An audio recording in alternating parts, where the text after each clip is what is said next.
బాబు గారు నారా చంద్రబాబు నాయుడు గారు వైసీపీ పార్టీకి సంబంధించిన వాళ్ళకి ఎటువంటి సాయం అందకూడదు అని డైరెక్ట్గా బహిరంగంగా ప్రకటించేశారు.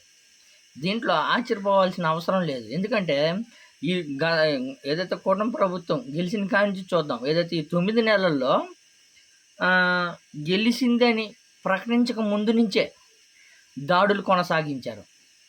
ఏకంగా వైసీపీ కార్యకర్తలని, వైసీపీ నాయకుల్ని, ఏకంగా వైసీపీ కార్యకర్తల ఇళ్ళని కానీ ధ్వంసం చేసి వాళ్ళని ఇండ్ల నుంచి బయటికి లాక్కొనొచ్చి లోకేష్ బాబు గారి ఫ్లెక్సీకి మోకాళ్ళ మీద నిలబెట్టి దండం పెట్టించిన సంఘటనలు కానీ మనం చాలా అంటే చాలా చూసాం. వైసీపీ కార్యకర్తలు వైసీపీ పార్టీకి ఎవరైతే సానుభూతిగా పనిచేస్తారో, ఎవరైతే సానుభూతి పరులు ఉన్నారో వాళ్ళందరినీ భయపెట్టాలా, వైసీపీ పార్టీని ఇంకా భూస్థాపన చేయాలనే విధంగా కంకణం కట్టుకున్నారని చెప్పుకోవచ్చు. ఎందుకంటే ఉదాహరణకి నిన్న ఏదైతే ప్రకటించారో, ఏదైతే నారా చంద్రబాబు నాయుడు గారు ప్రకటించారో ఆ ప్రకటన చూస్తుంటేనే అర్థమవుతుంది. వైసీపీ పార్టీ వాళ్ళకి ఎటువంటి సాయం చేయకూడదు అనే విధంగా ప్రకటించాడు.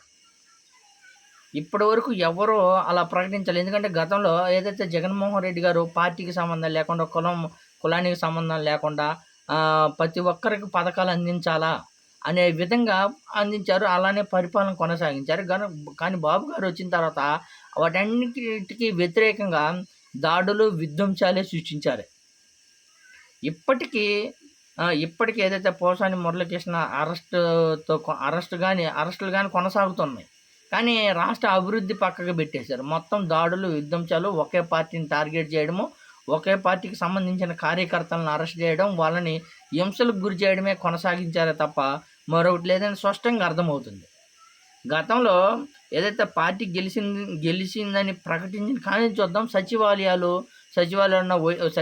వైఎస్ జగన్మోహన్ రెడ్డి గారు ఫొటోస్ని, ఏదైతే బియ్యం రేషన్ పంపిణీ కార్యక్రమం, ఇంటి దగ్గర రేషన్ పంపిణీ కార్యక్రమం చేసే వాహనాలని, తర్వాత వైఎస్ఆర్ విగ్రహాలని, వీటన్నిటిని ధ్వంసం చేశారు.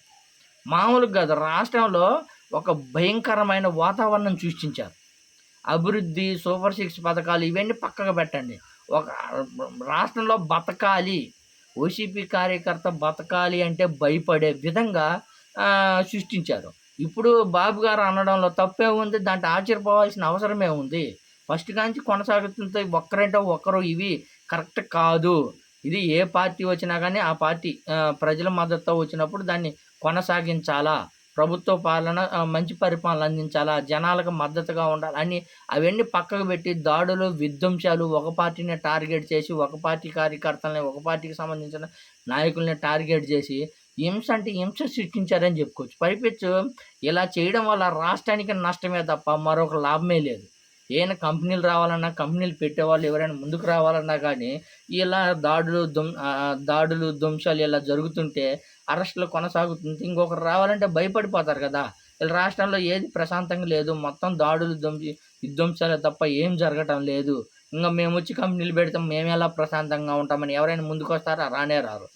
అది లోకేష్ బాబు గారు ఉండి, నారా చంద్రబాబు నాయుడు గారి సీనియారిటీ, లోకేష్ బాబు గారు యువగలం అని యువరక్తంతో వచ్చి ఎంత మంచి పరిపాలన అందించాలా, అలాంటివన్నీ పరిపాలనన్నీ పక్కకు పెట్టి దాడులు, విధ్వంసాలు సృష్టించారు. 9 నెలలు గడిచిపోయింది, అయినా కానీ ఇప్పటికీ అరెస్టులు కొనసాగుతున్నాయి. అది పక్కకు పెట్టండి. పైపెచ్చి బాబు గారు కానీ వైసీపీ పార్టీకి సంబంధించిన వాళ్ళకి చిన్న సాయం కానీ అందకూడదని ప్రకటించడం ఎంత దారుణమో చూడండి.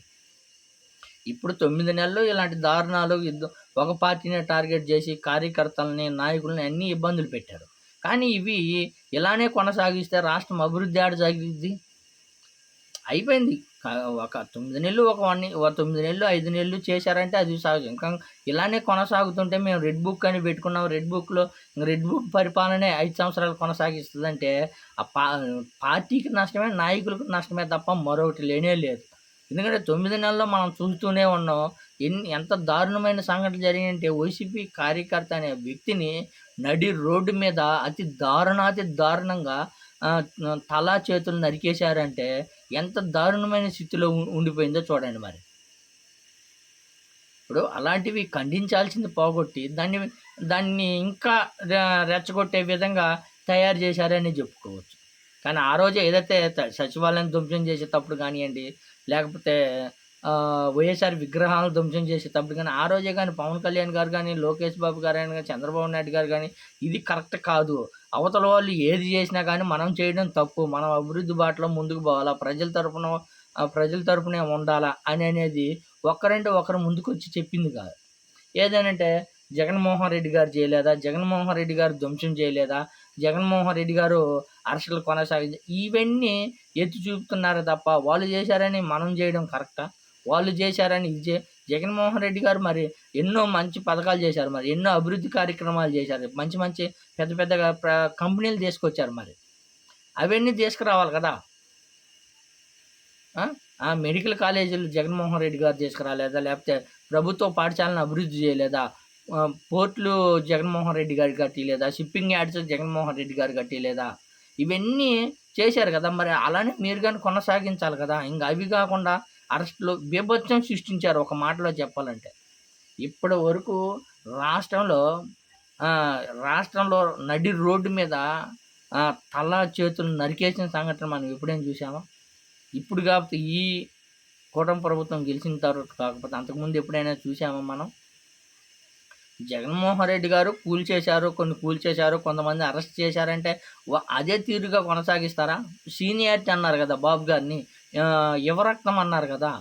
తర్వాత పవన్ కళ్యాణ్ గారిని ప్రశ్నించే తత్వం అన్నారు కదా. మరి ఇవన్నీ కాకుండా ఇలా కొనసాగిస్తారా ప్రభుత్వాన్ని? ఇది ఒక పార్టీకి సంబంధించిన వాళ్ళకే పథకాలు అందిస్తారా? ఒక పార్టీకి సంబంధించిన వాళ్ళకే ఇవన్నీ చేస్తారా? ఇంకా వైసీపీ పార్టీకి సంబంధించిన వాళ్ళకి ఎవ్వరికి సాయం చేయకూడదా? పథకాలు అందిరా? ఇలా ప్రకటించేది. బాబు గారు సీనియారిటీ, విజనరీ అన్నారు, దీంట్లోన విజనరీ.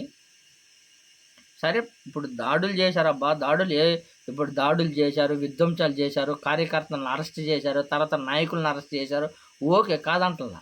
కానీ ఇలా బాబు గారు ఇంత దారుణంగా వైసీపీ పార్టీకి చిన్న సాయం కానీ అందకూడదు, గ్రౌండ్ లెవెల్లో కానీ ఏ సాయం చేయకూడదు అని ప్రకటించడం ఎంతవరకు కరెక్ట్? ఇంకా వాస్తవానికి ఇంకా వైసీపీ పార్టీకి సంబంధించిన వాళ్ళు ఏ ట్యాక్స్ కట్టకూడదా, ఏ పన్నులు కట్టకూడదా? ఇంకో టీడీపీ పార్టీకి సంబంధించిన వాళ్ళే వేస్తే గెలిచారా? మిగతా పార్టీ వాళ్ళు కానీ మిగతా వాళ్ళు ఎవరు వేయలేదంటారా? వేయకపోతే ఇంత మెజారిటీ ఎలా వచ్చింది? మాకు ఎవరు వేయలేదు అదేదో అంటారు కదా, వివిఎంతో గెలిచాము అని అంటారా? లేకపోతే మేము ఓట్లు మీరు వేయలేదు ఆల్రెడీ మేము మా తత్వంతో మేము గెలిచాము అని అంటారా? మొత్తానికైతే ఈ 9 నెలల్లో బీభత్సం సృష్టించారు. ఇలా అనడంలో తప్పు అయితే లేనే లేదు. ఎందుకంటే గత 9 నెలల నుంచి చూస్తూనే ఉన్నాం కదా ఎంత దారుణమైన